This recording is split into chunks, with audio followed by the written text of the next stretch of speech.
పూర్వకాలంలో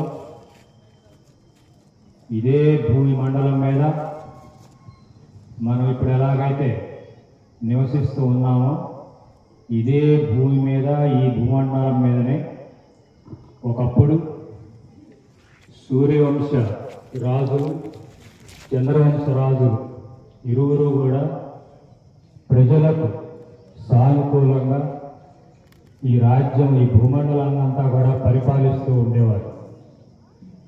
ఆ సూర్యచంద్ర చక్రవర్తులు చంద్రవంశానికి సంబంధించినటువంటి చక్రవర్తులు పరిపాలించేటువంటి రోజుల్లో ఇప్పటిలాగా ఇన్ని రకాల ఈ దేశాల విభజన కానీ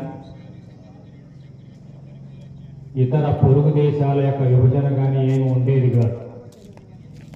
ఇప్పుడు ఉన్నటువంటి ప్రపంచం ఏదైతే ఉందో ఈ భూమండలం అంతా ఏదైతే ఉందో ఈ భూమండలం అంతటినీ కూడా వాళ్ళే పరిపాలిస్తూ ఉండేవారు, ఒకరి తర్వాత ఒకరు అన్నట్టు. సరే, సూర్యవంశానికి సంబంధించినటువంటి మహాచక్రవర్తులు ఎంతోమంది ఉన్నారు. ప్రతి ఒక్కరూ కూడా ప్రజలందరి యొక్క ఆమోదాన్ని పొందినటువంటి వారు, ప్రజలందరి యొక్క సంతోషాన్ని ఆనందాన్ని ప్రజలందరికీ కూడా కలగజేసినటువంటి వారు. వారిలో ఈ సూర్యవంశం ఎవరయ్యా అంటే ప్రముఖంగా ప్రధానంగా మనకి గుర్తొచ్చేటువంటి వాళ్ళు సత్య హరిశ్చంద్రుడు. సత్య హరిశ్చంద్రుడు అంటే దాదాపుగా మనందరికీ కూడా ఎంతో కొంత అవగాహన ఉంటుంది. ఆ సత్య హరిశ్చంద్రుడు ఈ సూర్యవంశానికి సంబంధించినటువంటి వాడు. ఆ సత్య హరిశ్చంద్రుడికి పూర్వం ఎంతో మంది చక్రవర్తులు ఈ రాజ్యాన్ని భూమండలాన్ని పరిపాలించారు. వారి తర్వాత సత్య హరిశ్చంద్రుడు, సత్య హరిశ్చంద్రుడి తరువాత దాదాపుగా ఆ తరతరాలంతా కూడా గడుస్తూ వచ్చిన తరువాత తొమ్మిదవ తరంలో ఆ సూర్యవంశంలో దశరథ మహారాజు యొక్క పరిపాలన ఆరంభమైంది. అంటే సత్య హరిశ్చంద్రుడి వంశస్థులు ఎవరైతే ఉన్నారో ఒకరి తర్వాత ఒకరన్నట్లుగా ఈ రాజ్యాన్ని పరిపాలిస్తూ ఉంటే ఆ హరిశ్చంద్రుడి తర్వాత 9వ తరానికి సంబంధించినటువంటి వాడు దశరథ మహారాజు. ఈ దశరథ మహారాజు యొక్క రాజ్యం అంతా కూడా చాలా సుభిక్షంగా ఉండేది, పాడి పంటలతోటి. ఆ రాజ్యంలో ఉండేటువంటి ప్రజలకి ఎవ్వరికీ కూడా ఏ చిన్న కష్టము కూడా వచ్చేటువంటిది కాదు. అసలు ప్రతి ఒక్కరూ కూడా ఎంతో సంతోషంగా ఆనందంగా గడుపుతూ ఉండేవారు. అందరూ కూడా ఆరోగ్య పరిపూర్ణ పరిపాలన కొనసాగుతూ ఉండేది. అయితే అప్పుడున్నటువంటి కాలానుగుణంగా అప్పుడున్నటువంటి కాల పరిస్థితులను అనుసరించి ఈ దశరథ మహారాజు ఆ ఉన్నటువంటి పరిస్థితులకు అనుగుణంగా వివిధ రకాలైనటువంటి సందర్భాలలో ఆ దశరథ మహారాజుకు 3 మహారాణులు ఏర్పడ్డారు. అంటే ఉన్నటువంటి పరిస్థితులను బట్టి సందర్భాన్ని బట్టి ఆ 3 మహారాణులు కూడా ఏర్పడడం జరిగింది. ఆ 3 మహారాణులు కౌసల్య, కైకేయి, సుమిత్ర, ఈ 3. అయితే ఎంతకాలం చూసినప్పటికీ కూడా దశరథ మహారాజు గారికి సంతానం అనేది లేదు. ఈ 3 మహారాణులలో ఎవరి వల్ల కూడా సంతాన భాగ్యం అనేది కలగలేదు. ఆ దశరథ మహారాజుకి ఇది చాలా పెద్ద దిగులుగా ఉంటూ ఉండేది. ఇంత గొప్ప చరిత్ర కలిగినటువంటి సూర్యవంశము నాతోటే అంతమైపోతుందా? ఇక నా తర్వాత ఎవరు కూడా ఈ సూర్యవంశ చక్రవర్తులు ఈ రాజ్యాన్ని పరిపాలించేటువంటి పరిస్థితి ఏర్పడదా?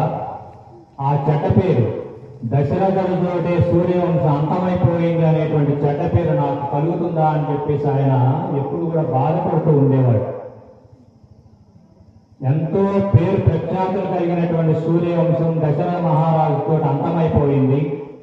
ఆయన ఏ పాపం చేశాడో ఏమో, ఈ రాజ్యం అంతా కూడా ఈ విధంగా అయిపోయిందని చెప్పేసి నేను చరిత్రలో నిలబడిపోతానని చెప్పేసి ఎల్లవేళలా కూడా బాధపడుతూ ఉండేవాడు.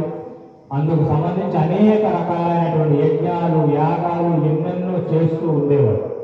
కానీ పాపం వారికి ఆ సంతాన భాగ్యం అనేది కలగడం లేదు. అది ఒక పెద్ద దిగులుగా అయిపోయింది దశరథ మహారాజు గారికి. అయితే ఒక రోజున ఆ దశరథ మహారాజు గారి యొక్క రాజ్యానికి వశిష్ఠ మహర్షి వచ్చాడు. ఆ రాజ్యాన్ని, ఆ మహారాజు గారిని ఆశీర్వదించి ఆశీస్సులు అందించి వెళ్ళడం కోసం అని చెప్పేసి, అప్పటి కాలంలో ఈ మహర్షులు కానీ మహామునులు కానీ వీళ్ళంతా కూడా అరణ్యాలలో ఉంటూ తపస్సులు చేస్తూ ఈ భూమండలం అంతా కూడా సుభిక్షంగా ఉండాలి, సస్యశ్యామలంగా ఉండాలి అని చెప్పేసి తమ యొక్క యాగ ఫలితాన్ని, యజ్ఞ ఫలితాన్ని రాజ్యాలకు అందిస్తూ ఉండేవారు. మేము బాగుండాలి, మాకు బాగుండాలి అని చెప్పేసి కోరుకునేటువంటి వారు కాదు వారు. సరే, దశరథ మహారాజు గారి దగ్గరకు వచ్చినప్పుడు ఆ వశిష్ఠ మహర్షి దశరథ మహారాజు గారి యొక్క ముఖమంతా కూడా చాలా దీనంగా హీనంగా కనిపిస్తూ ఉన్నది.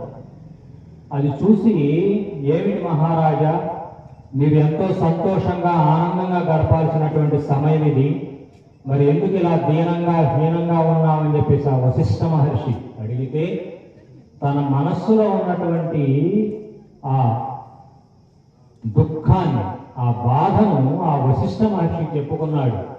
స్వామి, మీకు తెలియనటువంటిది ఏమీ లేదు కదా, మరి నాకు సంతానం అనేటువంటిది లేదు, మరి నాతోటి ఈ వంశం అనేది ఇంతటితోటి పూర్తయిపోతుందమో అని చెప్పేసి తన మనసులో ఉన్న బాధనంతా కూడా చెప్తే, ఆ దశరథ మహారాజు యొక్క బాధను గమనించినటువంటి వశిష్ఠ మహర్షి, పోయి నీ చేత పుత్రకామేష్టి యాగం చేయిస్తాను, ఆ పుత్రకామేష్టి యాగం ద్వారా నీకు సంతాన భాగ్యం కలుగుతుంది అని చెప్పేసి చెప్పడం జరిగింది.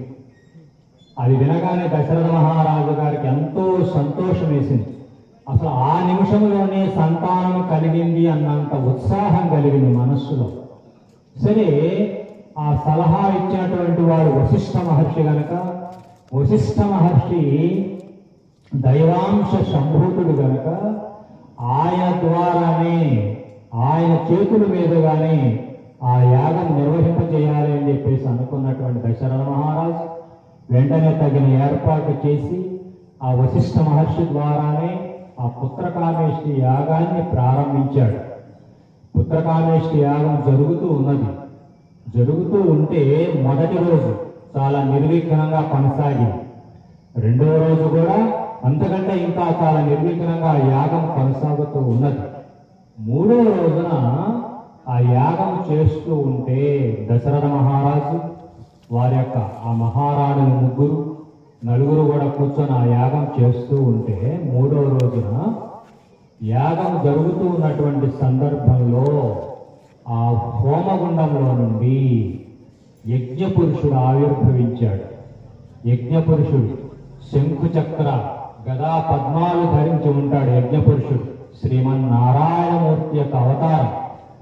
మనము చేసేటువంటి యజ్ఞాలు కానీ యాగాలు కానీ ఈ ఫలితాన్ని అందుకునేటువంటి వాడు, ఆ వరాలను మనకు ప్రసాదించేటువంటి వాడు శ్రీమన్నారాయణమూర్తి. మనం ఏ దేవాలయంలో ఏ యజ్ఞాలు చేసినా, ఏ యాగాలు చేసినా, ఏ ఇళ్లలో ఏ గృహాల్లో ఏ రకమైనటువంటి హోమాలు చేసినా, ఆ అగ్నికి అధిష్టాన దేవత శ్రీమన్నారాయణమూర్తి. ఈ హోమం యొక్క ఫలితాన్ని కానీ, ఆ హోమంలో మనం వినియోగించేటువంటి ద్రవ్యాలను కానీ శ్రీమన్నారాయణమూర్తి స్వీకరించి ఆ వరప్రసాదంగా మరలా మనల్ని అనుగ్రహిస్తూ ఉంటాడనమాట. ఎక్కడ ఏ రకమైనటువంటి హోమం జరిగినా దానికి అధిష్టాన దేవత శ్రీమన్నారాయణమూర్తి. ఆ శ్రీమన్నారాయణమూర్తి యజ్ఞపురుషుడిగా ఆ హోమగుండంలో ఆవిర్భవించి ఒక బంగారపు పాత్రలో ప్రసాదంతో కూడినటువంటి ఒక బంగారపు పాత్రను తీసుకొని ఆ వశిష్ఠ మహర్షికి పోయి, ఈ బంగారపు పాత్రలో ఉన్నటువంటి దివ్య ప్రసాదాన్ని నీవు మీ యొక్క మహారాజు గారికి ఇవ్వు, దీని వలన వారికి సంతాన భాగ్యం కలుగుతుంది అని చెప్పేసి ఆ యజ్ఞపురుషుడు చెప్పి అక్కడి నుంచి అంతర్ధానం అయిపోయినాడు. ఆ బంగారు పాత్రను స్వీకరించినటువంటి వశిష్ఠ మహర్షి ఆ దశరథ మహారాజు గారికి ఇస్తూ పోయి, మీరు మీ యొక్క రాజమందిరాలకు వెళ్ళి ఈ ప్రసాదాన్ని మీ మహారాణులకు ఇవ్వండి. ఈ ప్రసాదాన్ని స్వీకరించడం ద్వారా మీకు సంతాన భాగ్యం కలుగుతుంది అని చెప్పారు. సరే, ఆ యాగాన్ని నిర్వహించుకొని ఇంటికి వెళ్ళారు. ఆ బంగారు పాత్ర ఆ ముగ్గురు మహారాణులకి ఇచ్చాడు దశరథ మహారాజు. ఇచ్చేటప్పుడు ఏం చెప్పాడయ్యా అంటే, ఈ బంగారపు పాత్రలో ఉన్నటువంటి ప్రసాదాన్ని మీరు ముగ్గురు కూడా సమాన రీతిలో స్వీకరించండి. ఆ స్వామి చెప్పినట్లుగా మనకి సంతాన భాగ్యం కలుగుతుంది, మనలో ఉన్నటువంటి కొరత తీరిపోతుంది, మనకు సంతోషం కలుగుతుంది అని చెప్పేసి ఆ ముగ్గురు మహారాణులకి అందించడం జరిగింది. సరే, ఆ ముగ్గురు మహారాణులు కూడా ఆ ప్రసాదాన్ని స్వీకరించి స్నానం నెరవేర్చుకొని భగవంతుణ్ణి తలుచుకొని అప్పుడు ఆ ప్రసాదాన్ని స్వీకరిద్దామని చెప్పేసి ఆ ఉన్నటువంటి ప్రసాదాన్ని ముగ్గురు కూడా సమభాగాలుగా తీసుకొని వారి వారి యొక్క మందిరాలకు వెళ్ళారు. సరే, వారి వారి యొక్క మందిరాలలో ఆ ప్రసాదపు పాత్రను జాగ్రత్త చేసుకొని వారు స్నానం చేయడం కోసం వెళ్ళారు. సరే, కౌశల్యాదేవి యొక్క మందిరంలో ఉన్నటువంటి ఆ ప్రసాదపు పాత్ర, కైకేయి మందిరంలో ఉన్నటువంటి ప్రసాద పాత్ర నిక్షిప్యంగా ఉంది. అసలు ఏ రకమైనటువంటి ఇబ్బంది లేకుండా ఆ పెట్టినట్టు అట్లాగా ఉన్నాయి. సుమిత్రాదేవి యొక్క మందిరంలో ఉన్నటువంటి ఆ బంగారం పాత్రలో ఉండేటువంటి ప్రసాదం అంటే అది ఒక మాయ, అది భగవంతుని యొక్క ఒక మాయ. ఒక కాకి తను స్నానం చేసి వచ్చే లోపుగా ఒక కాకి వచ్చి ఆ పాత్రలో ఉన్నటువంటి ప్రసాదాన్ని కొంత తినేసి వెళ్ళిపోయింది. ఆమె స్నానం చేసి వచ్చేటువంటి సమయంలో అలా కాకి ఆ ప్రసాదాన్ని తీసుకొని వెళ్ళటం గమనించింది.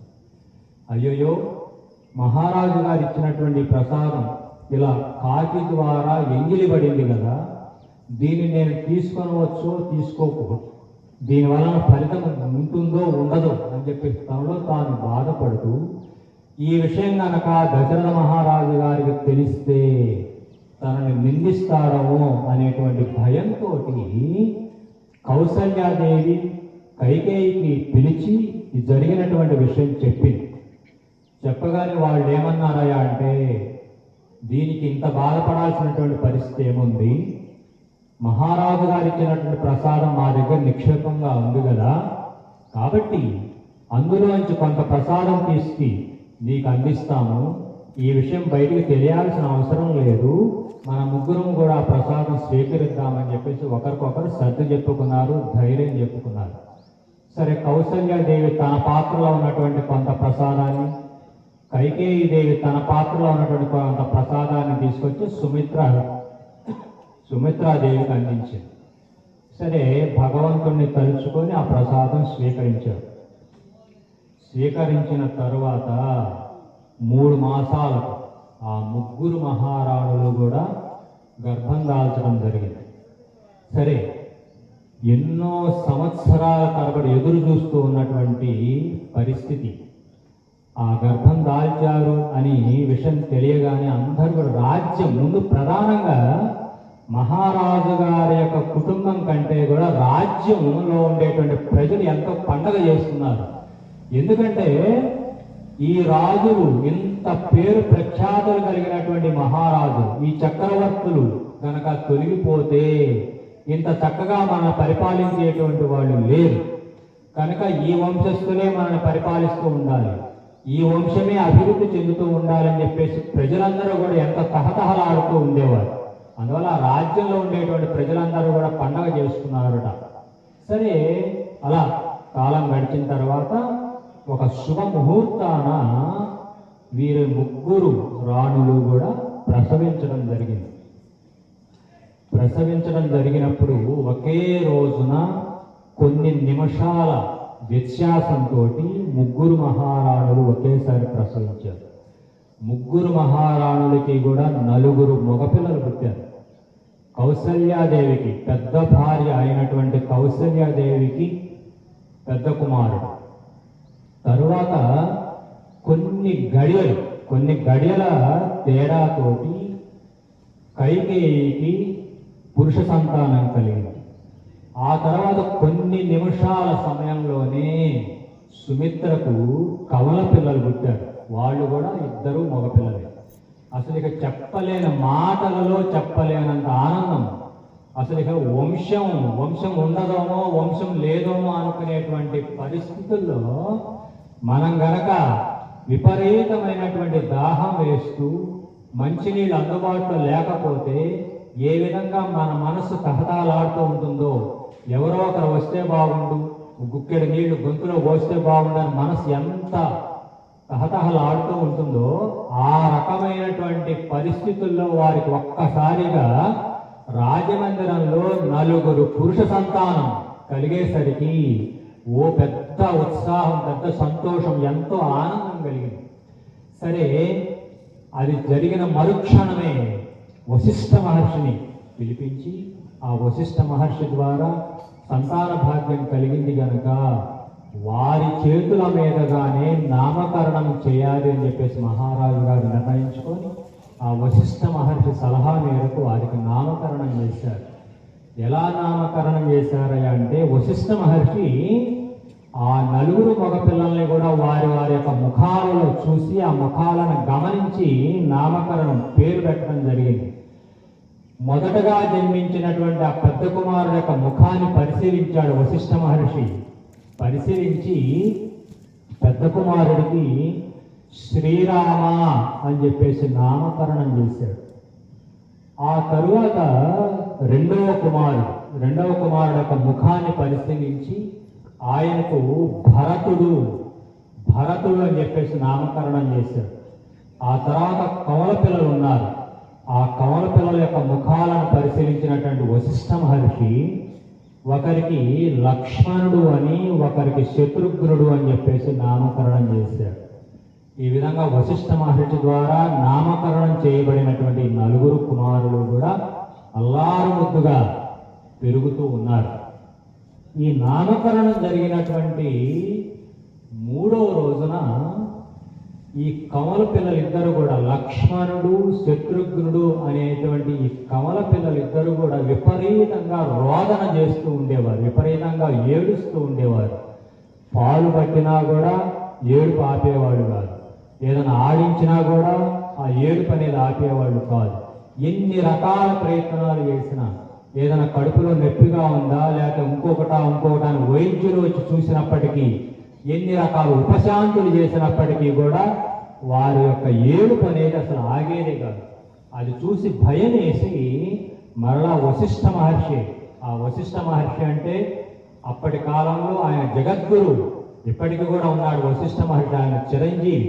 వారికి ఈ మరణాలు పుట్టుకలు అనేటువంటివి ఉండవు. ఈ రోజుకి కూడా కొంతమంది చిరంజీవులు, ఆంజనేయ స్వామితో సహా కొంతమంది చిరంజీవులు ఇప్పటికీ కూడా మహర్షులు ఉన్నారు. వారు ఇప్పటికీ కూడా ఆ తపస్సులోనే ఇమిడి ఉంటారు. సరే, ఆ వశిష్ఠ మహర్షి యొక్క సలహా తీసుకొని ఆయన వచ్చి గమనించి చూశాడు. చూసి వరుసగా 3 ఉయ్యాలలు ఉన్నాయి. ఒక ఉయ్యాలలో శ్రీరాముడు, ఒక ఉయ్యాలలో భరతుడు, మరొక ఉయ్యాలలో కమల పిల్లలిద్దరు కూడా ఆ విధంగా పడుకోబెట్టి ఉన్నారు, బంగారు ఉయ్యాలలు. వశిష్ఠ మహర్షి ఆ పిల్లలిద్దరిని కూడా పరిశీలనగా చూసి ఆ సుమిత్రను పిలిచి, సుమిత్ర మహారాణిని పిలిచి, అమ్మా, వీరిద్దరిలో తెలుపు వర్ణం, సువర్ణం అంటే బంగారు, సువర్ణవర్ణం కలిగినటువంటి ఈ పసిపిల్లవాడిని శ్రీరాముడి యొక్క ఉయ్యాలలో కరుండబెట్టు, రెండో వాడిని భరతుని యొక్క ఉయ్యాలలో కరుండబెట్టమని చెప్పేసి చెప్పాడు. ఆ వశిష్ఠ మహర్షి చెప్పిన ప్రకారంగా ఆ కమల పిల్లలిద్దరినీ కూడా, ఒకరిని శ్రీరాముడి యొక్క ఉయ్యాలలో, చిన్న కుమారుణ్ణి భరతుని యొక్క ఉయ్యాలలో పడుకోబెట్టారు. ఎప్పుడైతే జరిగిందో ఆ మరుక్షణమే వాళ్ళు ఏడుపు ఆపేశారు. ఏడుపు ఆపేసి ఒకరికొకరు ఇద్దరు కూడా ఆడుకోవడం ప్రారంభించారు. శ్రీరాముడు లక్ష్మణుడు ఒక ఉయ్యాల, ఒక బంగారపు ఉయ్యాల, భరతుడు శత్రుఘ్నుడు మరొక బంగారపు ఉయ్యాలలో ఆడుకోవడం ప్రారంభించారు. అది చూసేసరికి చాలా చాలా సంతోషం వేసింది. ఎందుకు ఈ విధంగా జరిగిందయ్యా అంటే, ఈ 4 కుమారులు కూడా వైకుంఠం నుండి వచ్చినటువంటి వారు. సాక్షాత్తు శ్రీమన్నారాయణమూర్తి ఈ భూమండలానికి ఇచ్చినటువంటి వరప్రసాదంగా తాను శ్రీరామచంద్రునిగా ఈ భూమి మీద అవతరిస్తానని చెప్పేసి ఈ భూమండలానికి ఇచ్చినటువంటి వరప్రసాదంగా శ్రీమన్నారాయణమూర్తి శ్రీరాముడిగా అవతరించాడు. అది ఆ వశిష్ఠ మహర్షికి తెలుసు. తరువాత మరి శ్రీమన్నారాయణమూర్తిని ఎప్పుడు కూడా విడిచిపెట్టనటువంటి శేషుడు అంటే శేషపాంపు శ్రీమన్నారాయణమూర్తి ఆశ్రయించి ఉండేటువంటిది. ఆ శేషుడు లక్ష్మణస్వామిగా ఆవిర్భవించాడు. మరి వారిద్దరు కూడా ఎప్పుడు కలిసి ఉండాలి కదా. ఆ విధంగా వారిద్దరు ఎప్పుడైతే ఒక ఉయ్యాలలోకి వచ్చారో వారికి అమితమైనటువంటి సంతోషం వేసింది. ఆ శేషుడు ఆ శ్రీమన్నారాయణమూర్తి యొక్క స్పర్శ తగలగానే ఆనందించాడు. ఆ తరువాత భరతుడు శత్రుఘ్నుడు వీరిద్దరూ కూడా ఆ వైకుంఠ లోకంలో శ్రీమన్నారాయణమూర్తి యొక్క ఆయుధ రూపంలో ఉన్నటువంటి శారంగపాణులు కాబట్టి వారు కూడా ఒకరికొకరు వారి యొక్క స్పర్శ వలన వారు ఆనందించడం జరిగింది. సరే, ఈ విధంగా అల్లారుముద్దుగా పెరుగుతూ ఉన్నారు, పెద్ద అయినారు. 14 సంవత్సరాలు గడిచిపోయినాయి. ఈ 14 సంవత్సరాలు కూడా చాలా ఆనందదాయకంగా గడిచిపోతుంది. 14వ సంవత్సరం జరిగేటువంటి సమయంలో ఆ దశరథ మహారాజు గారి యొక్క రాజమందిరానికి విశ్వామిత్ర మహర్షి వచ్చాడు. సరే, ఆయన మహాత్ముడు. విశ్వామిత్ర మహర్షి కూడా చిరంజీవి, ఇప్పటికీ కూడా ఆయన జీవించి ఉన్నాడు. విశ్వామిత్ర మహర్షి వచ్చాడు. సరే, ఆయన్ని పూజించారు, చాలా సంతోషించారు. ఆ 4 పిల్లలకి కూడా ఆశీస్సులు అందించాడు. చాలా బాగుంది. సరే, దశరథ మహారాజు ఆ మహర్షిని, మీరు ఏ కోరిక మేరకు ఈ రాజమందిరానికి విచ్చేశారు స్వామి, నా ద్వారా మీకు ఏదైనా సహాయం కావాలా ఏమిటి అని చెప్పేసి కుశల ప్రశ్నలన్నీ అయిన తర్వాత అడగటం జరిగింది. ఆయన ఏం చెప్పాడయ్యా అంటే, నేను నా యొక్క ప్రదేశంలో యజ్ఞయాగాలు, లోకమంతా కూడా సుభిక్షంగా ఉండటం కోసం యజ్ఞయాగాలు నిర్వహిస్తూ ఉన్నాను. అయితే ఈ యజ్ఞయాగాలకు ఆటంకాలు కలగజేస్తూ రాక్షసులంతా కూడా అనేక రకాల ఇబ్బందులను కలగజేస్తూ ఉన్నారు నాకు. మరి మేము చేసేటువంటి యజ్ఞాలు యాగాలు మీకోసము, మీ రాజ్యాల కోసము, మీ ప్రజల కోసమే కదా. కాబట్టి మాకు ఏదైనా ఇబ్బంది వస్తే, మాకేదైనా కష్టం కలిగితే ఆదుకోవాల్సినటువంటి వారు కూడా మీరే కదా. కాబట్టి నా వెంట మీ యొక్క చిరంజీవులిద్దరిని కూడా పంపించినట్లయితే వారు ఆ రాక్షసులను సంహరించి వారి నుండి మాకు ఎలాంటి భయము లేకుండా మమ్మల్ని కాపాడుతూ ఉంటారని చెప్పేసి ఆ విశ్వామిత్ర మహర్షి చెప్పాడు. అది వినగానే దశరథ మహారాజా గారికి గుండెలు ఒక పెద్ద బండరాయి పడ్డట్టు అయిపోయింది. ఎందుకంటే 14 సంవత్సరాల వయసు మీది పిల్లలు, 14 సంవత్సరాల వయసు కలిగినటువంటి ఈ పసిపిల్లలు భయంకరమైనటువంటి రూపం కలిగినటువంటి రాక్షసులను ఎలా సంహరించగలుగుతారు? రాక్షసులంటే ఓ పెద్ద కొండలాగా భయంకరమైనటువంటి రూపం కలిగినటువంటి వారు కేవలం ఎడం చేస్తోటే ఈ భూమండలం అంతా కూడా అవతల పారేయగలిగినటువంటి శక్తి సంపత్తి కలిగినటువంటి వారు. అలాంటిది అంత భయంకరమైన రాక్షసులను ఈ పసిపిల్లలు ఎలా కాపాడుతారు స్వామి? మీరు చెప్పినటువంటి కోరిక నెరవేర్చడం కోసం నేను నా యొక్క సైన్యాన్ని తీసుకొని మీ వెంట నేను ఈ క్షణంలోనే వస్తాను, ఈ రాజ్యాన్ని విడిచిపెట్టి అని చెప్పేసి దశరథ మహారాజు ఎన్నోసార్లు ఆ మహర్షిని బతిమిలాడాడు, కాళ్ళ వేళ్లబడ్డాడు. కానీ ఆ మహర్షి వినలేదు. ఓ దశరథ, నీకు తెలియదు, నేను చెప్తున్నాను కదా, మీ పిల్లలిద్దరినీ కూడా క్షేమంగా నీకు అప్పచెప్పేటువంటి బాధ్యత నాది. కాబట్టి పిల్లలిద్దరిని కూడా నాతో పాటుగా పంపించని చెప్పేసి పదే పదే వేడుకున్నాడు. సరే, దశరథ మహారాజు పాపం ఎంతో అసలు చెప్పలేనంత బాధ, చెప్పలేనంత దుఃఖాన్ని అనుభవిస్తూ, పైగా గట్టిగా గనక మరలా ఏదైనా అంటే ఆ మహర్షులకు ఏదైనా కోపం వస్తే వాళ్ళు ఏదైనా మరలా శపించడం కానీ ఇలాంటివి ఏదైనా చేసినట్లయితే మరలా అనేక రకాల ఈటి బాధలు కలుగుతాయనేటువంటి భయంతో చేసేదేమి లేక మహారాణులు మహారాజులు బాధపడుతూ ఏడుస్తూ దుఃఖపడుతూ రాముడు లక్ష్మణుడు అనేటువంటి ఇద్దరిని కూడా, ఎందుకంటే ఆయన వాళ్ళిద్దరినే కోరాడు, వాళ్ళిద్దరిని కూడా ఆ మహర్షి వెంట ఇచ్చి పంపించడం జరిగింది. ఆ మహర్షి వాళ్ళిద్దరిని కూడా తీసుకొని వెళుతూ దారిలోనే రాక్షసులు ఎలా ఉంటారు, వారి లక్షణాలు ఏమిటి, వారిని ఎలా ఎదుర్కొనాలి, దానికి తగినటువంటి శస్త్ర తంత్ర మంత్ర విద్యలేమిటి, ఇవన్నీ కూడా దారిలో వాళ్ళకి నేర్పుతూ చెబుతూ వారి వెంట తీసుకొని వెళుతూ ఉన్నాడు. మరి ఇప్పటిలాగా ఆ కాలంలో విమానాలు లేవు, ఇక్కడెక్కి అక్కడ దిగే పరిస్థితి కాదు. ఎంత దూరమైనా సరే నడుచుకుంటూ వెళ్ళవలసిందే, ఆకలి దప్పికలకు ఓర్చుకోవాల్సిందే, బాధపడవలసిందే, సుఖపడుతూ ఉండాల్సిందే. మనం మామూలుగా సినిమాలలో మనకు చూపిస్తూ ఉంటారు, వెనక పూర్వపు సినిమాలో రాజమందిరాలు, మహారాజులు మహారాణులు అనగానే ఓ పెద్ద బంగళాలు, ఆ బంగళాల నిండా బంగారాలు, ఆ మహారాజు గారు ఒంటి నిండా పైనుంచి కింద వరకు బంగారాలు, మహారాణుల యొక్క మొత్తం అసలు పైనుంచి కింద దిగేసి బంగారాలు ఆభరణాలు ఇవన్నీ కనపడి చూపిస్తూ ఉంటారు. కానీ మహారాజులు కానీ మహారాణులు కానీ మహర్షులు కానీ అప్పుడు ఉన్నటువంటి ప్రజలు కానీ ఎవ్వరూ కూడా మనంత సుఖ సంతోషాలు అనుభవించినటువంటి వాళ్ళు కాదు. వారు ఆ విధంగా బంగారు ఆభరణాలంతా పైనుంచి కిందకి దిగేసుకున్నటువంటి వారు కాదు. ఎందుకంటే సినిమాలు తీసేటువంటి చరిత్రలు వేరుగా ఉంటాయి, వాస్తవంగా జరిగినటువంటి చరిత్రలు వేరుగా ఉంటాయి. ఈ రోజు మనకి ఎండ ఎక్కువగా ఉందంటే వెంటనే ఏసీ ఆన్ చేసుకొని 4 తలుపులు వేసుకొని లోపల కూర్చుంటాం. అప్పటి మహారాజులు అంత సుఖాన్ని అనుభవించలా. వాళ్ళు తాటాకుతో తయారు చేసినటువంటి విసురుకర్రలు విసురుకుంటూ ఇష్యూ బస్సు అని చెప్పేసి చెమటతో గడిపేవాళ్ళు. మహారాజులు చెప్పుకోవడానికి మహారాజులే కానీ ఇప్పటి కాలాల్లో ఉన్నటువంటి సౌకర్యాలు ఏమీ కూడా లేవు. అప్పుడు అన్ని రకాలుగా కూడా వారు మనతో పోల్చుకుంటే ఇబ్బందులే పడ్డారు. అయితే అన్ని రకాల ఇబ్బందులు పడ్డప్పటికీ కూడా ధర్మాన్ని మాత్రం విడిచిపెట్టేటువంటి వాడు కాదు. ధర్మమే తమ ప్రాణం అని చెప్పేసి అనుకునేటువంటి వారు. ఒకవేళ ధర్మాన్ని విడిచిపెట్టవలసి వస్తే వాళ్ళు అంతటితోటిగా జీవితాన్ని కూడా అంతం చేసుకునేవాడు. అంత రాజనీతిగా బ్రతికినటువంటి వాడు అన్నమాట.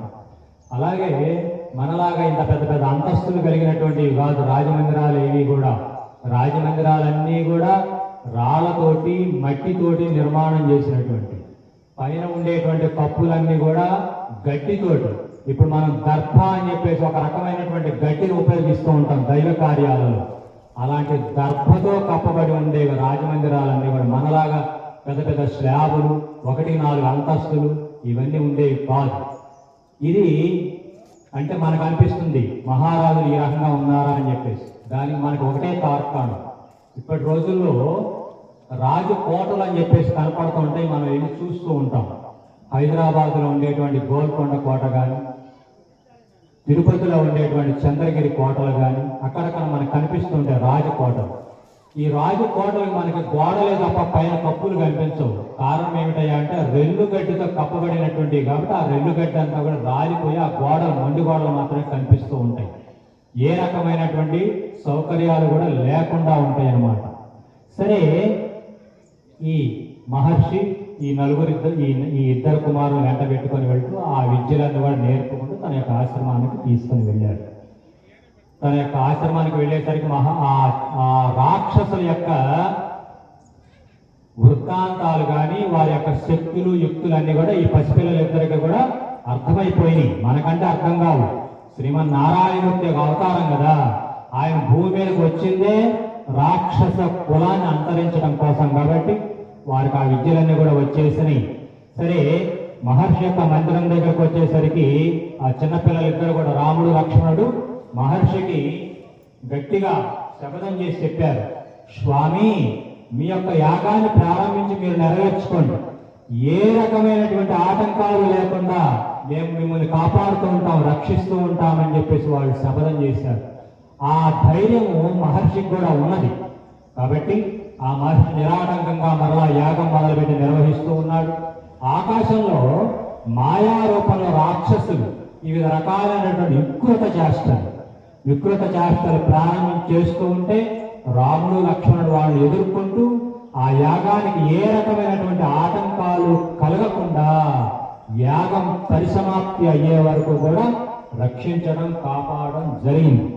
ఈ విధంగా 2 సంవత్సరాలు గడిచిపోయినాయి. 2 సంవత్సరాలు కూడా మీరు అక్కడే ఉన్నారు. 2 సంవత్సరాలు గడిచిపోయినాయి, 16 సంవత్సరాలు దాటినాయి. సరే, ఒక రోజున ఈ వాల్మీకి మహర్షి, ఈ విశ్వామిత్ర మహర్షి, అయ్యా చిరంజీవులు మనం చేయాల్సినటువంటి యాగాలన్నీ కూడా పూర్తయి, కాబట్టి తదుపరి జరగాల్సినటువంటి ఒక కార్యక్రమం ఉన్నది. మిమ్మల్ని నేను ఆ కార్యక్రమం దగ్గరికి తీసుకెళ్తాను, అది కూడా విజయవంతంగా నెరవేరుతుంది అని చెప్పేసి ఆ చిన్నపిల్లలిద్దరికి కూడా పిలిచి చెప్పడం జరిగింది. ఆ మహర్షి దగ్గరే వివిధ రకాలైనటువంటి విద్యలన్నీ కూడా వాళ్ళు అభ్యసించడం అనేది జరుగుతూ ఉంది.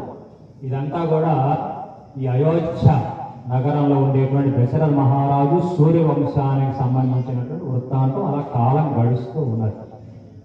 సరే, ఇదే కాలంలో చంద్రవంశం అనేది మరొక రాజవంశం ఉండేది. అంటే ఈ భూమండలాన్ని కొంత భాగాన్ని సూర్యవంశ రాజు చక్రవర్తులు పరిపాలిస్తూ ఉంటే, మరికొంత భాగాన్ని చంద్రవంశానికి సంబంధించిన చక్రవర్తులు పరిపాలిస్తూ ఉండేవారు. ఆ చంద్రవంశానికి సంబంధించినటువంటి వాడు జనక మహారాజు.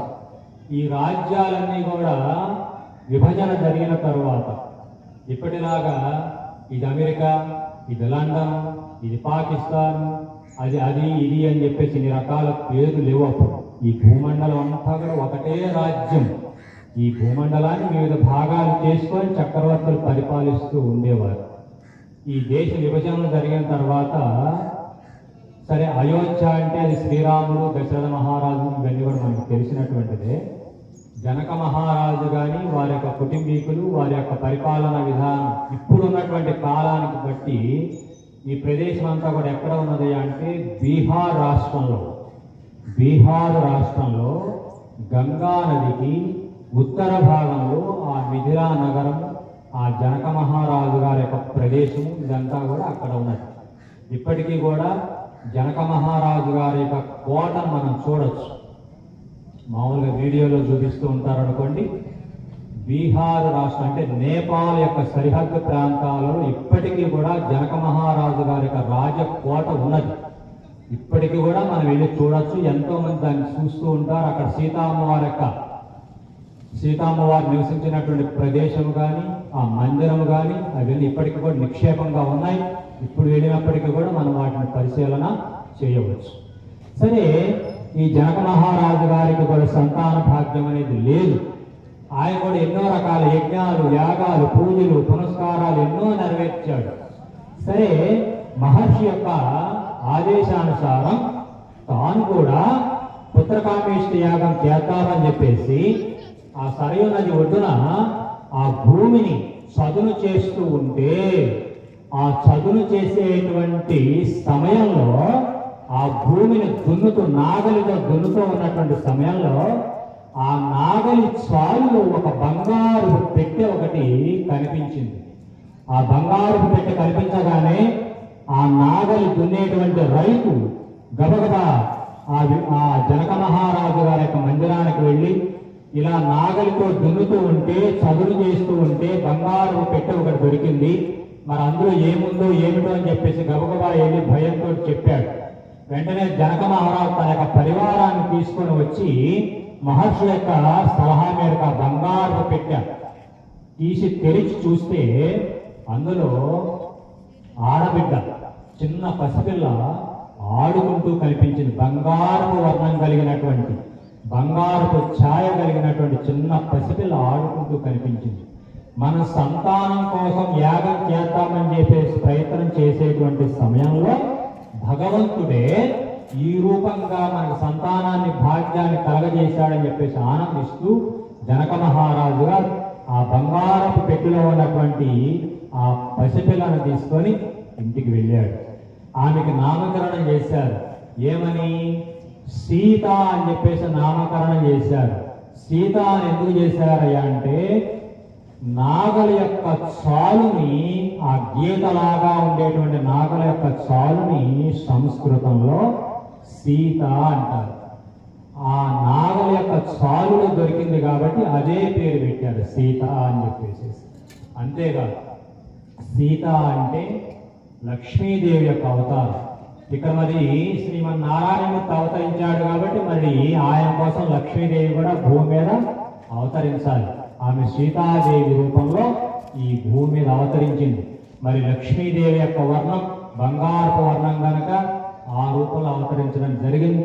సరే, ఆమెను కూడా చాలా అల్లారు ముద్దుగా పెంచుతూ ఉన్నారు. పెద్ద ఆమెకు కూడా 16 సంవత్సరాల వయసు వచ్చిన తర్వాత ఈరోజు చిన్నతనంలో అంటే 4-5 సంవత్సరాల వయసు కలిగినటువంటి చిన్నతనంలో సీతాదేవి తన చెలికత్తెలతో కలిసి ఆ రాజమందిరంలో ఆడుకుంటూ ఉంటే వారి చేతిలో ఉన్నటువంటి బంతి ఒకటి జారి అవతల పడింది,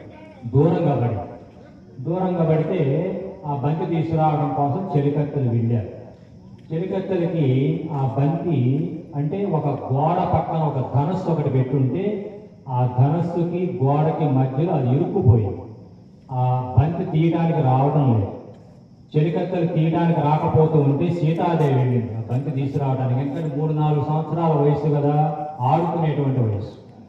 ఆ బంతి రావడం లేదు అని చెప్పేసి సీతాదేవి అడ్డుగా ఉన్నటువంటి ఆ ధనస్సుని ఒక చేతితోటి ఎత్తింది పైకి, ఒక చేతితోటి పైకి ఎత్తి పక్కన పెట్టేసి ఆ బంతి తీసుకుంది.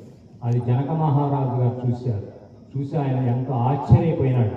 అది మామూలు ధనస్సు కాదు, శివధనుస్సు. పరమేశ్వరుడు ఉపయోగించినటువంటి ధనస్సు అది. పరమేశ్వరుడు ఉపయోగించినటువంటి ధనస్సు జనక మహారాజు చంద్రవంశం యొక్క చక్రవర్తులకి ఆ పరమశివుడే స్వయంగా అందించాడు. ఆ విధంగా ఉన్నటువంటిది శివధనుస్సు. దాన్ని ఎవ్వరు కూడా ఎక్కువ పెట్టలేరు, అసలు కదిలించలేరు. అంత బలమైనటువంటిది.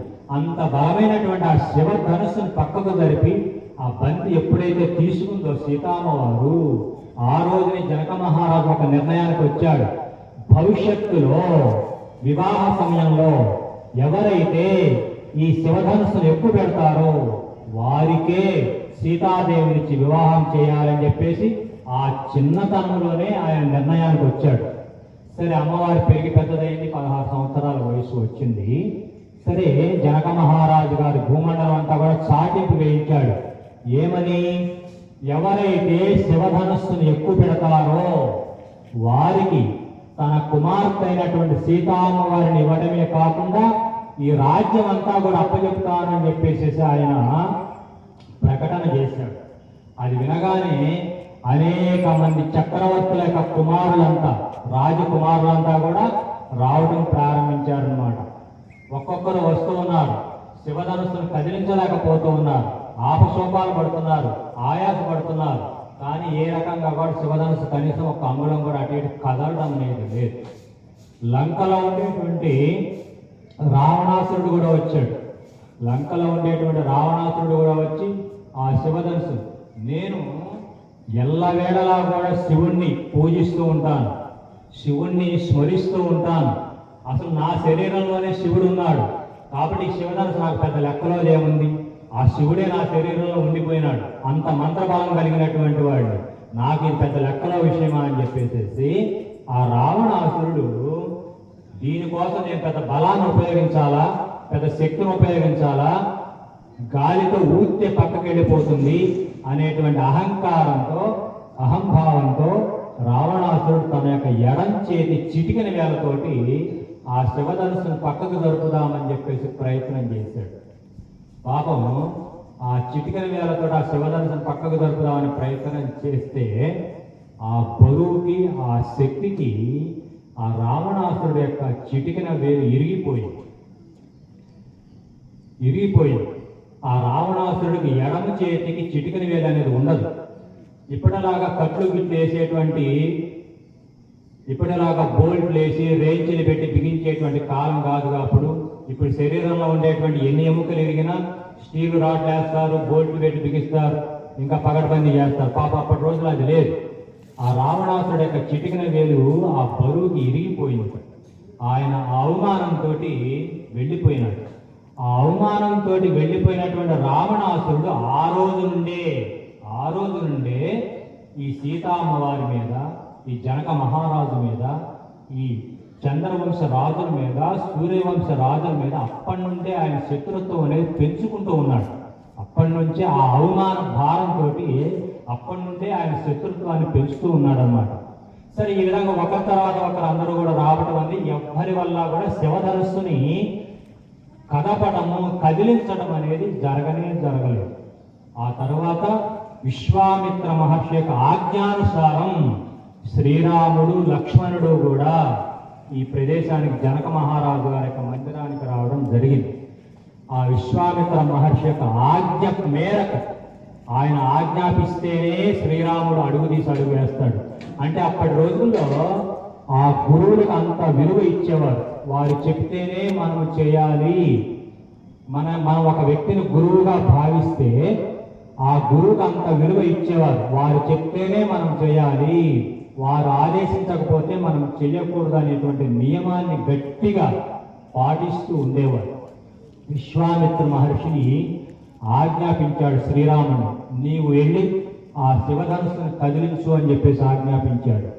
ఎప్పుడైతే ఆజ్ఞాపించాడో ఆ జగద్గురు, ఆ మహాగురువు యొక్క ఆజ్ఞ మేరకు శ్రీరామచంద్రుడు వెళ్ళి ఆ శివధనుస్సుని కదిలించి ఎక్కువ పెడుతూ ఉంటే అది 2 ముక్కలుగా విరిగిపోయింది. అంతకుముందు ఎవరు కదిలించినా కూడా అంగుళం కూడా అటు ఇటు కదలనటువంటి శివధనుస్సు ఎప్పుడైతే శ్రీరాముడి యొక్క చెయ్యి పడిందో 2 ముక్కలుగా శివధనుస్సు విరిగిపోయింది. ఆ మరుక్షణమే సీతాదేవికి కావలసినటువంటి వరుడు దొరికాడు. కాబట్టి సీతాదేవి శ్రీరామచంద్రుడికి వివాహం చేయవలసిందే అని చెప్పేసి అక్కడ ఉన్నటువంటి పెద్దలు, మహర్షులు, ఎందుకంటే ఇది జగత్ కార్యం, లోక కళ్యాణం కోసం జరిగేటువంటి ఒక మహత్తర కార్యం కాబట్టి అందరూ కూడా నిర్ణయించి ఆ సీతాదేవి శ్రీరామచంద్ర స్వామి వారికి కళ్యాణం జరిపించాలని చెప్పేసి నిర్ణయం చేశారు. ఆ విషయాన్ని దశరథ మహారాజు గారికి కూడా కబురు పంపించారు. వాళ్ళు కూడా చాలా సంతోషించారు. మేము అమ్మాయిని చూడలేదే, మాకు కావాల్సిన కట్న కానుకలు రాలేదే, వాళ్ళ ఇల్లు ఏంటో, వాళ్ళ గోత్రాలు ఏమిటి, ఇవన్నీ మాకు తెలియవే అని చెప్పేసి వాళ్ళు అనుకోలేదు. ఎందుకు అనుకోలేదయ్యా అంటే మహర్షుల యొక్క నిర్ణయం అది. మహర్షులు, గురువులు ఏది చెప్తే, ఏది ఆదేశిస్తే అది చేయవలసిందే. ఆ విధంగా మహర్షులు నిర్ణయించారు కనుక ఇక మనం ప్రత్యేకంగా ఆలోచించాల్సినటువంటి అవసరం లేదు అని చెప్పేసి ఆ దశరథ మహారాజు కూడా అంగీకరించారు. సరే, శ్రీరాముణ్ణి, ఆ లక్ష్మణుడిని ఆ విశ్వామిత్ర మహర్షి తీసుకొచ్చి దశరథ మహారాజు గారికి నిక్షేపంగా క్షేమంగా అప్పచెప్పేశాడు. సరే, ఇద్దరికి కూడా కళ్యాణం జరిపించాలని చెప్పేసి ఒక శుభముహూర్తాన్ని కూడా మహర్షులు నిర్ణయించడం జరిగింది. సరే, ఎవరి ఏర్పాట్లలో వాళ్ళు ఉన్నారు. ఆ కళ్యాణానికి తగిన ఏర్పాట్లు అనేవి చేసుకుంటూ ఉన్నారు. శుభముహూర్తం ప్రారంభమైంది. మరి ఆడపిల్ల ఇంటి దగ్గర కదా వివాహం చేయాల్సింది. మామూలుగా అంటే కాలం మారుతున్నది కాబట్టి, కాలంలో అనేక మార్పులు వస్తూ ఉన్నాయి కాబట్టి మగపిల్లవాడి ఇంటి దగ్గర వివాహం చేయడం అనేది ఈ మధ్యకాలంలో వచ్చినటువంటిది. ధనవంతులైనా, పేదవారైనా, మధ్యతరగతి వారైనప్పటికీ కూడా ఆడపిల్ల ఇంట్లోనే కళ్యాణ వివాహం అనేది జరగాలి. ఆడపిల్ల ఇంట్లో వివాహం చేసిన తరువాత, వివాహం అయిన తర్వాత అమ్మాయిని మగపిల్లవాళ్ళ ఇంటికి పంపించాలి. కానీ ఇప్పుడు కాలం మారిన తర్వాత వివాహం కాకముందే పెళ్లి కూతురు వచ్చి అబ్బాయి ఇంట్లో కూర్చుంటాం. ఇది కాలంలో వచ్చినటువంటి మార్పు అన్నమాట. కానీ ఇది శాస్త్రపరమైనటువంటి విషయం మాత్రం కాదు. ఎప్పుడూ కూడా వాళ్ళు పెట్టినా పెట్టకపోయినా, వాళ్ళు మర్యాదలు చేయగలిగిన వారైనా చేయలేకపోయిన వారైనప్పటికీ కూడా ఆడపిల్ల ఇంట్లోనే వివాహం జరగాలి. వివాహం అయిన తర్వాత అబ్బాయికి అప్పచెప్పి అప్పుడు అత్తగారింటికి పంపించాలన్నమాట. ఇది మామూలుగా శాస్త్రపరమైన విషయం. అయితే కాలం మారే కొద్దీ మనలో వచ్చేటువంటి మార్పులను బట్టి ఇవన్నీ కూడా మార్పు చెందుతూ ఉన్నాయి. సరే, మరి దశరథ మహారాజు తన యొక్క బంధువర్గాన్ని తీసుకొని జనక మహారాజు గారి యొక్క ఆశ్రమానికి, ఆయన యొక్క రాజమందిరానికి వెళ్ళాలి. కాబట్టి మరి వీళ్ళంతా కూడా బంధుమిత్రుల సమూహంతో బయలుదేరి వెళుతూ ఉన్నారు. మరి ఇందాక చెప్పుకున్నట్టుగా ఇప్పుడు మనం కనుకైతే ఇవాళ రాత్రికి విమానం ఎక్కితే రేపొద్దున అమెరికాలో దిగుతాం. పాపం ఇందాక నేను చెప్పాను, మహారాజు చాలా కష్టాలు అనుభవించారని చెప్పేసి. వాళ్ళు ఎవరు కూడా సుఖాలు అనుభవించలా, ఈ భూమండలం కోసం వాళ్ళ జీవితాలను ధారపోశారు. మరి వీళ్ళంతా కూడా ఈ ఏనుగులు, గుర్రాలు, అప్పుడు ఉన్నటువంటి వివిధ రకాలైనటువంటి వాటి ద్వారా ప్రయాణం చేస్తూ ఉన్నారు. వీళ్ళు ఎలా ప్రయాణం చేస్తారు? సూర్యుడు ఉదయించినప్పుడు ప్రయాణం చేయడం మొదలు పెడతారు. సూర్యుడు అస్తమించే సమయానికి ఎక్కడికైతే వెళ్తారో అక్కడ విశ్రాంతి తీసుకుంటూ ఉంటారు. ఇక అక్కడ ఉన్నటువంటి ఆ చెట్ల కింద, ఏదైనా ఆ నీళ్ళ వసతి ఉండేటువంటి చెరువుల దగ్గర ఆ రాత్రి అక్కడ విశ్రాంతి తీసుకుంటారు. మరలా మరో సూర్యుడు ఉదయించిన తర్వాత మరలా ప్రయాణం చేస్తూ ఉంటారు. ఇప్పుడు ఇక్కడ మనం చెప్పుకోవాల్సినటువంటి ఒక విషయం ఏమిటంటే, కాగడ అని చెప్పేసి ఒకటి ఉంటుంది. కాగడ లేని దేవుడు ఉత్సవాలు జరగవు, దేవుడు గుళ్ళో నుంచి బయటికి రాడు. కాగడ అనే దానికి చాలా ప్రాధాన్యత ఇస్తాం. అయితే ఇప్పటి రోజుల్లో కాగడ వెలుగు అనేది మనకు కనిపించడంలా. ఎందుకంటే ఈ జిలుగు బలుగులు లైటింగ్లు అంతా వచ్చిన తర్వాత కళ్ళు కూడా అసలు కళ్ళు తెరిచి చూడలేము. ఇప్పుడు ఎక్కడ దాకా ఎందుకు మన దేవుడి బండికి లైట్లు బిగిస్తారు, మేము ఇట్లా కళ్ళు ఎత్తి చూడాలంటే కుదరదు. అక్కడ హారతి ఇచ్చే మనిషి మాకు అసలు కళ్ళలో కూడా పడదు. ఎందుకంటే ఈ 4 లైట్లు పెడతారు, తలెత్తి చూసామంటే ఆ లైటింగ్ మా కళ్ళ నిండా కళ్ళు పోతాయో అనిపించేటట్టు. అప్పటి రోజులు మరి లేవు కదా. అప్పుడు కాగడానే ఆధారం. కాగడా పట్టుకొని ముందు ఒక మనిషి వెళుతూ ఉంటే ఆ కనిపించినటువంటి వెలుగులో మిగిలినటువంటి వాళ్ళంతా నడుచుకుంటూ వెళుతూ ఉండేవాడు. అలాగే మరి అరణ్యాలకుండా వెళుతూ ఉండాలి.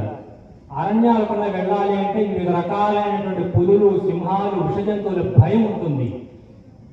ఇవన్నీ కూడా దేనికి భయపడతాయా అంటే అగ్నికి భయపడతాయి.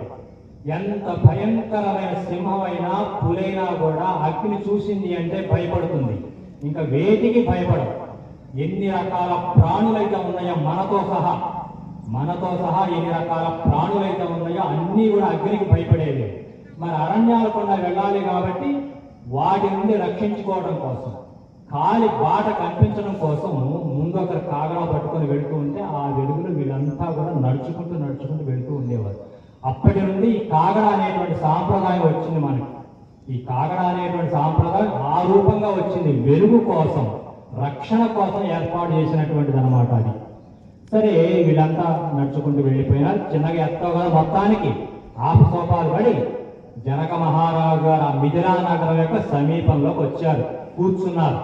మరి మనలాగా మనకి ఎంతో కొంత మేకప్ వేసుకోవాలిగా. ఈ చెమట మహాలతో అక్కడికి వెళ్ళారనుకో, ఈయనేం పెళ్లి కొడుకు, ఈయనేం చుట్టాలు చెమట కాచుకుంటూ వచ్చారు అని చెప్పేసి మరి వాళ్ళు ఎగతాళి చేస్తారుగా.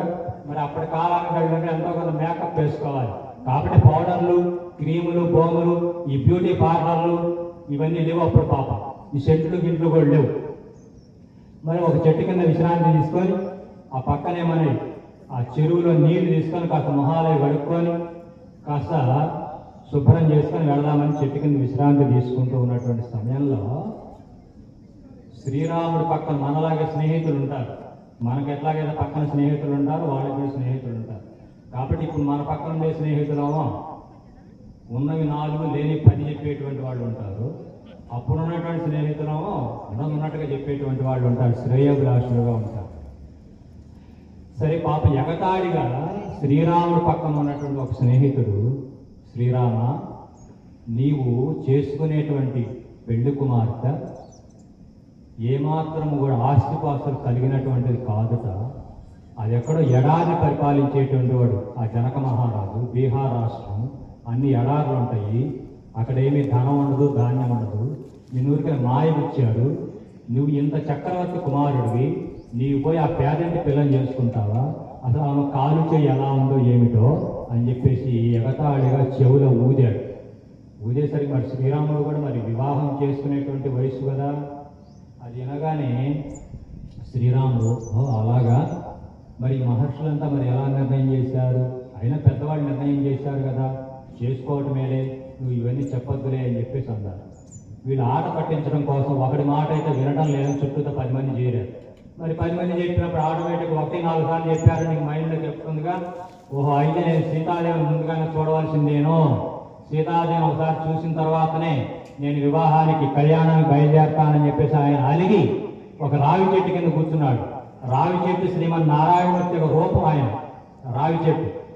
మనం ఏ గుళ్ళు గోపురాలకు వెళ్ళకపోయినా, ఏ దేవుడి పటాలకి నమస్కారాలు చేసుకోకపోయినా, ఏ ధూపదీప నైవేద్యాలు పెట్టకపోయినా, ఏ పూజలు పునస్కారాలు చేయకపోయినా రావి చెట్టుకు నమస్కారం చేశాము అంటే ఈ భూమండలం అంతటికి నమస్కారం చేసినట్టు. అంత పవిత్రమైనటువంటిది రావి చెట్టు.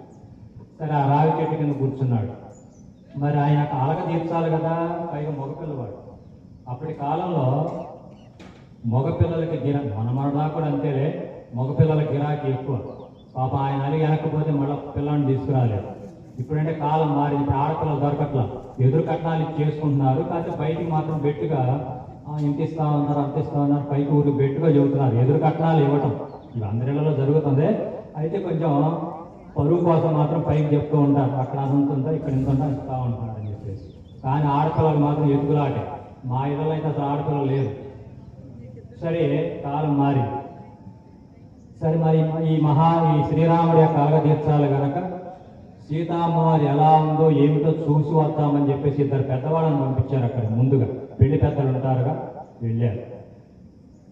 మీ అమ్మాయి మీద ఏదో అపవాదులు వచ్చినాయి కాబట్టి మేము ఒకసారి పరిశీలన చేసి చూస్తామన్నారు. సీతామ్మవారు ఏమైనా తక్కువదా? సీతామ్మవారు ఏం తక్కువది కాదు. అక్కడ చెలికెత్తలు ఉంటారు. అందులో మగవాళ్ళు 2 లేదా 4 మాటలు 5 మాటలు చెబుతారు, ఆడవాళ్ళు 10 మాటలు చెబుతారు, 10కి 20 మాటలు చెప్తారు. అక్కడ చెలికెత్తలు ఉన్నారు. నువ్వు వాళ్ళకు పెద్దలు వస్తే మాత్రం నువ్వు ఇక్కడి నుంచి కదిలేదే ఉంది. పైగా నువ్వు బంగారపు ఛాయ కలిగినటువంటి వాడివి, ఆయన అక్కడ బొగ్గులాగా ఉండే నల్లగా నలుపు వర్ణం కలిగినటువంటి వాడు, నీకు ఆయన పోలికేముంది? ఇష్టమైతే వస్తాడు, కష్టమైతే పోతారు. ఆయనకి నువ్వు నడిచి చూపించాలా, లేకుంటే నీ కాలు చేయి బాగుందా లేదా అని చెప్పేసి వాళ్ళకి ఏమైనా చూపించాలా ఏంటి? అసలు నువ్వు ఒప్పుకోవటం అనవసరంగా తొందరపడి ఒప్పుకున్నావు. అసలు నీ వర్ణం ఎక్కడ, నువ్వెక్కడ, ఆ నల్లగా బొగ్గులాగా ఉండే ఆయన ఎక్కడ? అసలు ఈ కళ్యాణం జరగటానికే లేదని చెప్పేసి ఆమెకి చెవులో చెప్పేటువంటి వాడు చెప్పేసరికి ఆమె అలగమందిరా. అలిగితే ఒక గదిలో కూర్చుంటారు, దుఃఖపడితే ఒక గదిలో కూర్చుంటారు. అయితే ఇన్ని రకాల గదులు ఉన్నాయి కదా, ఓహో అమ్మ ఇదంతా ఈ రాజమందిరం అంతా ఎంత పెద్దదో అనుకుంటాం మనం. కానీ అందరూ ఒక్క మనిషే పడతారు ఆ గదులన్నీ. చెప్పుకోవడానికి గదులే. ఈరోజు మనం శ్రీకృష్ణుడు ఉన్నటువంటి ప్రదేశం, ఇప్పటికి కూడా శ్రీకృష్ణుడు ఉన్నటువంటి మందిరం అవన్నీ ఉన్నాయి. ఇప్పటికి కూడా మనం వెళ్ళి చూస్తే శ్రీకృష్ణుడు నివసించినటువంటి మందిరం, ఆయన పెరిగి పెద్ద అయినటువంటి మందిరం, మన ఇంట్లో నొలక మంచాలు ఉంటాయి వెనకటి రోజు. కరెక్ట్గా నొలక మంచం పట్టే అంత సైజు ఆయన శ్రీకృష్ణుడు ఉన్నటువంటి మందిరం, అంత చిన్నదన్నమాట. మనం శ్రీకృష్ణుడి మందిరం అనగానే ఓహో పెద్ద ఇంత ఆర్భాటం ఉంటుంది కావాలనుకుంటాం. చాలా చిన్న మందిరంలోనే ఆయన జీవించాడు, పెరిగి పెద్దవైనాడు. అలాగే శ్రీకృష్ణుడు యొక్క మందిరంలో ఒక వంటశాల ఉంటుంది. ఆ వంటశాలలో కొన్ని వేల మందికి వంట చేశారు. కానీ ఆ వంటశాల ఎంత చిన్నదయ్యా అంటే కేవలం 3 అడుగుల వెడల్పు, 5 అడుగుల పొడవు ఉంటుంది. అంత చిన్న గదిలో ఎన్నో వేల మందికి ఆ రోజున వంట చేసి పెట్టేవారు. అంత చిన్న చిన్న గదులు అంటే వాళ్ళెవరు కూడా రాజభోగాలు అనుభవించలా. మనకేంటంటే సినిమా షూటింగ్ల కోసం ఇవన్నీ చూపిస్తూ ఉంటారు. మనం ఏ పుస్తకాలు చదవం, ఏ గ్రంథాలు చదవం, సినిమా చూస్తాం కాబట్టి అందులో ఉన్నది నిజం అనుకుంటాం. కానీ సినిమాలలో సగం వంతు 3 వంతులు కల్పితంగా ఉంటుందన్నమాట. సరే, ఈ విధంగా ఆమె పోయి అలక మందిరంలో కూర్చుంది సీతాదేవి. మరి ఆమె యొక్క అలక కూడా తీర్చాలి. మరి శ్రీరాముడికి చెప్పేటువంటి సర్దుబాటు మాటలు శ్రీరాముడికి, సీతామ్మవారికి చెప్పేటువంటి సర్దుబాటు సీతామ్మవారికి చెప్తూ సరే ఎంతో కొంత వాళ్ళని కాస్త అలక తీర్చి కాస్త సౌమ్యులుగా మారుస్తూ ఉన్నారు. సరే, ఏదైనా కొంచెం అమ్మవారు కదా, ఆడపిల్ల కదా, కాస్త తగ్గి ఉండాలి కాబట్టి ఒకడొచ్చి ఎడంకాలు కుంటిదంటాడు, ఒకడొచ్చి కుడికాలు కుంటిదంటాడు, ఒకడొచ్చి ఎడం చేయి అసలు పనిచేయదంటాడు, ఒకడొచ్చి కుడి చేయి పనిచేయదంటాడు. ఇన్ని రకాలు చెప్తూ ఉంటారు. సరే, ఏదైనా పాపం సీతామ్మవారు ఆడపిల్ల కదా, ఆ వచ్చినటువంటి పెద్దలకి తాను నడిచి చూపించిందిట, తాను ఎలా ఉన్నాను ఏమిటి అని చెప్పేసి.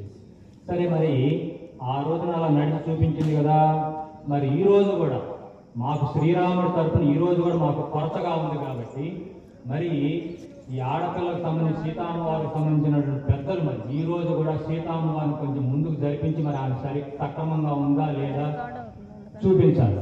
అయితే చూపించమన్నారు కదా అని చెప్పేసి పరుగులు తీసి ఆ సీతామ్మవారిని బరబర లాక్కు రాకూడదు. ఎందుకంటే సీతామ్మవారు లక్ష్మీదేవి యొక్క అవతారం. లక్ష్మీదేవి యొక్క అవతారం. ఆమె కూడా కొంచెం బెట్టుగానే ఉండాలి.